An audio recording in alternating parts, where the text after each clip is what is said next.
analogia psicológica, ele parte da alma humana para explicar o mistério da Trindade. É um trabalho magnífico. Especialmente a segunda parte foi muito desenvolvida posteriormente por Santo Alberto Magno, por São Tomás de Aquino. São Tomás de Aquino, sobretudo no quarto livro da Suma contra os Gentios, num tratado sobre a potência de Deus nas questões disputadas, e na primeira parte da Suma Teológica, também de uma maneira esplendorosa, magnífica. Porém, foi um autor medieval do século XII que conseguiu fazer um pequeno tratado no qual ele nos leva a dar alguns passos a mais dos que deu Santo Agostinho. Ele chama-se São Vítor. Ele escreveu uma obra chamada Didascalion, uma obra de pedagogia, um trabalho sobre educação. Essa obra é dividida em 7 capítulos. O último capítulo contém um pequeno tratado que muitas vezes é publicado separadamente e que se chama Tratado dos 3 Dias. Diferentemente do que parece à primeira vista, o Tratado dos 3 Dias, que está na internet livremente, qualquer um pode ler, aliás, é muito bom e muito útil ler aquele tratadinho com calma, com atenção, com muita tranquilidade, porque não é uma linguagem tão acessível assim a nós, ou seja, quem não tem um conhecimento filosófico prévio. Nesse tratado, o de São Vítor, ele nos faz como que dar os passos prévios que são necessários para atingir aquele conhecimento da Santíssima Trindade expresso por Santo Agostinho. Santo Agostinho nos apresenta o resultado da sua meditação. Hugo de São Vítor nos faz percorrer o processo da sua meditação que levou àquele resultado. Então, é um exercício pedagógico sobre o mistério da Trindade. Ora, o Tratado dos 3 Dias está dividido basicamente em 2 partes. Na primeira parte, ele fala sobre a obra da criação. Ele nos ensina a meditar sobre a obra da criação. E na segunda parte, ele nos leva até a Santíssima Trindade e nos mostra a revelação sobre a Santíssima Trindade, fazendo-nos penetrar na sua intimidade. A primeira parte é dividida, por assim dizer, em 3 partes. E ele diz o seguinte: na obra da criação, nós podemos contemplar a potência de Deus, a sabedoria de Deus e a bondade de Deus. A potência de Deus nós podemos meditar, nós podemos contemplar pela imensidão do cosmos. Imagine que hoje nós temos mais condições de ver essa imensidão do que tinha o São Vítor. Porque é uma imensidão não apenas de proporções tão vastas, mas que ela é uma imensidão, por assim dizer, para cima e para baixo. Por exemplo, nós temos trilhões de estrelas, mas dentro de nós existem trilhões de células. Ou seja, nós conseguimos ver essa imensidão no macro e no micro. Depois, ele diz que nós podemos contemplar a sabedoria de Deus na beleza da criação. E de fato, toda a criação tem dentro de si proporções. Desde as fórmulas químicas dos elementos mais básicos da tabela periódica, até as estruturas arquitetônicas das folhas, de um floco de neve, de uma gota d'água, de uma pena de um pássaro.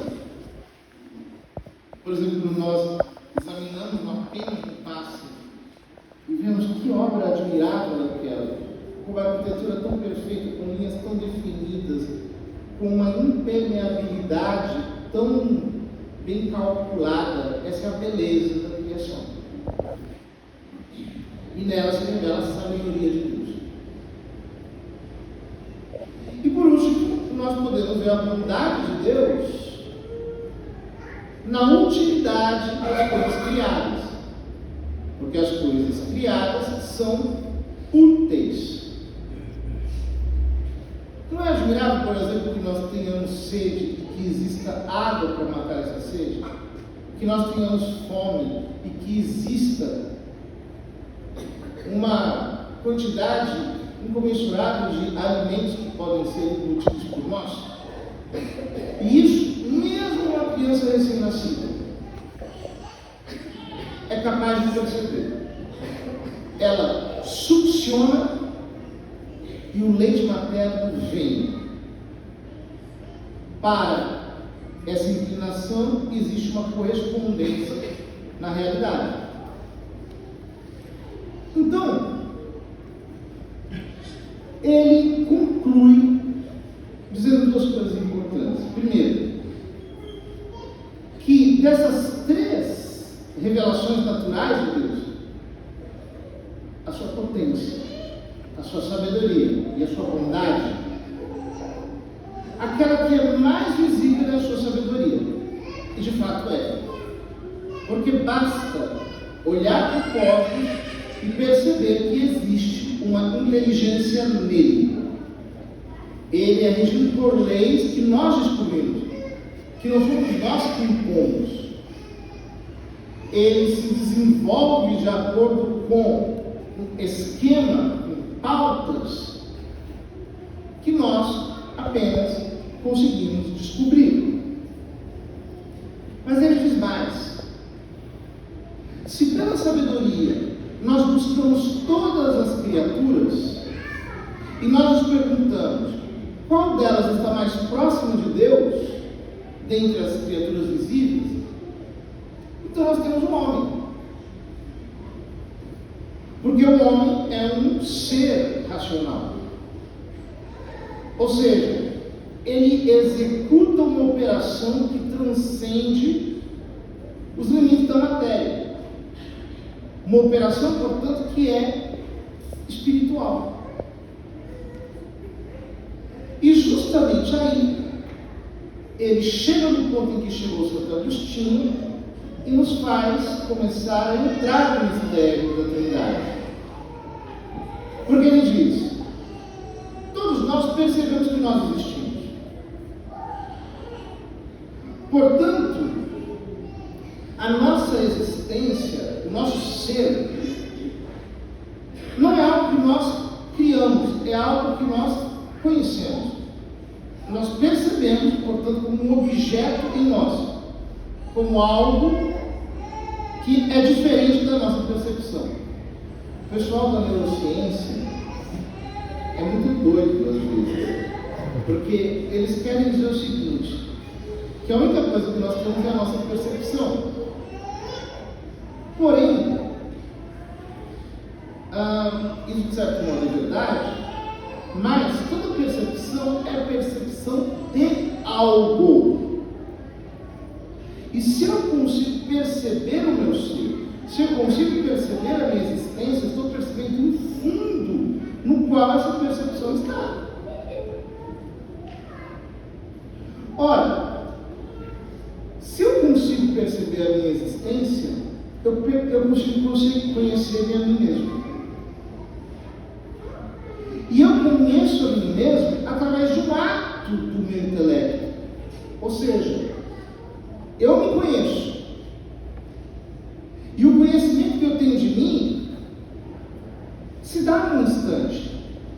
Por exemplo, quando eu formulo uma ideia sobre mim mesmo, numa terapia, numa conversa, numa reflexão, não é que aquela ideia, digamos assim, que eu penso, como eu sou medíocre, como eu sou preguiçoso, não é que aquela ideia fique eternamente na minha cabeça, eu só penso naquilo, eu sou preguiçoso, ou uma ideia que fica permanentemente em mim. Eu percebo que essa ideia é formulada por mim e depois desaparece. Só que eu não percebo apenas isso. Eu percebo que quando eu crio uma ideia de mim, surge em mim uma inclinação. Por exemplo, se eu digo, como eu sou preguiçoso, isso gera em mim uma espécie de autodecepção, uma espécie de inconformidade comigo mesmo, uma chateação. Eu não quero ser assim, ou pelo menos eu não quereria ser assim. Se pelo contrário, eu formo uma ideia boa de mim mesmo, eu digo, eu sou honesto, eu quero ser honesto, gosto de ser honesto, eu pretendo continuar até o fim sendo honesto. Ou seja, existência, pensamento e vontade estão intimamente conectados. E essas três operações são operações espirituais. Ora, se Deus se projetou em nós, isso se verifica sobretudo nas nossas potências mais espirituais, portanto, Deus se conhece, e conhecendo-se, se admira por si mesmo, se ama a si mesmo. Aqui está a revelação da Santíssima Trindade. Deus eternamente eternamente se conhece e eternamente se ama. Ora, só que o Hugo de São Vítor não termina aí. Diferentemente de Santo Agostinho, ele dá um passo a mais, mas um passo que vem na nossa direção. Porque, uma vez que ele nos leva a Deus Pai, e onde está o Pai, está toda a Trindade, porque a Trindade é um conjunto de relações eternas e inseparáveis, ele nos faz ter um olhar sobre Cristo, sobre a humanidade santíssima de Cristo, sobre o Verbo encarnado. Por quê? Porque nas Escrituras, toda vez que acontece uma revelação no Novo Testamento, nós vemos isso de modo claro nas teofanias, nas manifestações de Deus. O Pai aponta para o Filho. Este é o meu Filho amado, no qual eu coloco todo o meu prazer. Este é o meu Filho amado, escutai-o. E o próprio Jesus diz no Evangelho de São João: ninguém pode vir a mim se o Pai não o atrair. Portanto, não é só o conhecimento de Cristo que me ajuda a entender a Trindade, mas também é o conhecimento da Trindade que me ajuda a entender quem é Cristo. Ou seja, a sabedoria eterna de Deus, que é Deus Filho, se revelou a nós, se encarnou, assumiu a nossa natureza humana.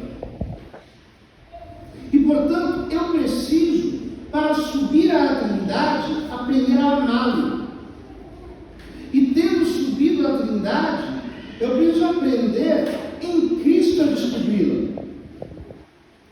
A minha união com Jesus Cristo é o que me conduzirá à união com a Santíssima Trindade.